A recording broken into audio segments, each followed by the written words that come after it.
Hello, today I'm going to talk about putting the power of intuition to work for you. Intuition is the reason that you know more than you think you know. Once you recognize how much of your mental activity takes place subconsciously, you can make better use of the knowledge and abilities that you already possess. These are strategies for finding a healthy balance between critical thinking and gut feelings. For those of you who don't know me, I'm Susan Wigley, founder of Vibrant Holistic Health and Life Coaching. And after a near-death experience at the age of 19, I discovered that I'm an intuitive healer, and my purpose is to help empaths and sensitives use their gifts. I've worked with thousands of clients, and now I'm supporting people to get out of a soul-sucking career and finally step into their true life's purpose so they can make money doing the work they love. So first I'll talk about relying on intuition in your general routine, and then I'll talk about relying on your intuition in specific circumstances. So the first strategy here is to acknowledge the role of intuition. Cognitive science is giving more and more credit to the part our hunches play in our thoughts and our behavior. You might mistakenly assume that you're making rational decisions when you're really operating on autopilot. Just think of the number of times you've driven home out of habit while you were lost in thought about something else. The second strategy is to challenge gender stereotypes. Even the experts are divided about whether women have stronger intuitions. Many studies suggest that women in general are more sensitive to emotional cues, but individuals vary widely in their abilities, and I know plenty of men that are more intuitive than a lot of the women I know. The third strategy is to look for connections. Your intuitions are most reliable in the areas where you have the most experience and expertise. Study a situation in terms of its similarities to something you've already handled before and look for ways to categorize it. And the fourth strategy is to train at making snap judgments.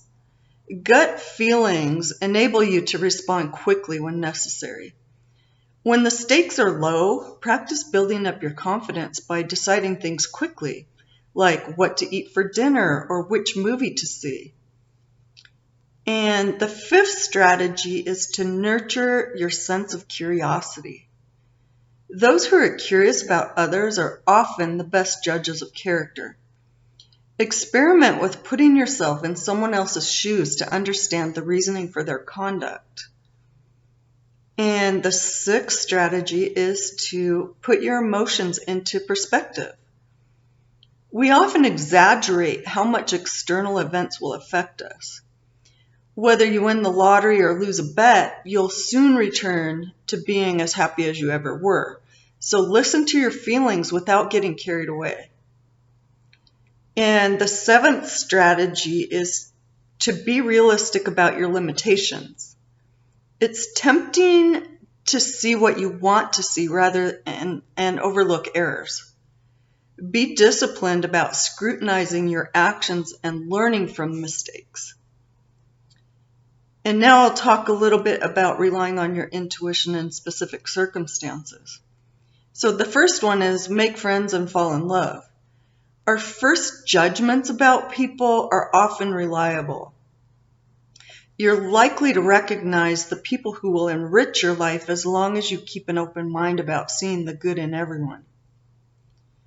And the second strategy is to know when to stay silent. For the sake of your relationships, it's often better to keep your hunches to yourself even when they're accurate. For example, your friend may not appreciate being reminded that her consumption of ice cream doubled after her divorce.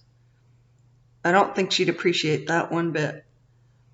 And the third strategy is to take pleasure in major purchases. Pick out a house you'll enjoy living in rather than getting distracted by real estate trends. You're likely to feel much more satisfied in the long run if you do that. On the other hand, listen to experts when you're making financial investments. That's a whole different ballgame. The fourth strategy is to evaluate your fears. Evolution makes us vulnerable to exaggerating fears that have immediate and vivid consequences rather than the more probable but subtler consequences. Keep that in mind if you get more alarmed by killer bees than obesity. And the fifth strategy is to listen to your conscience. Most healthy adults usually distinguish right from wrong spontaneously. If you feel comfortable with your actions and at ease with people knowing about them, you're probably on the right track.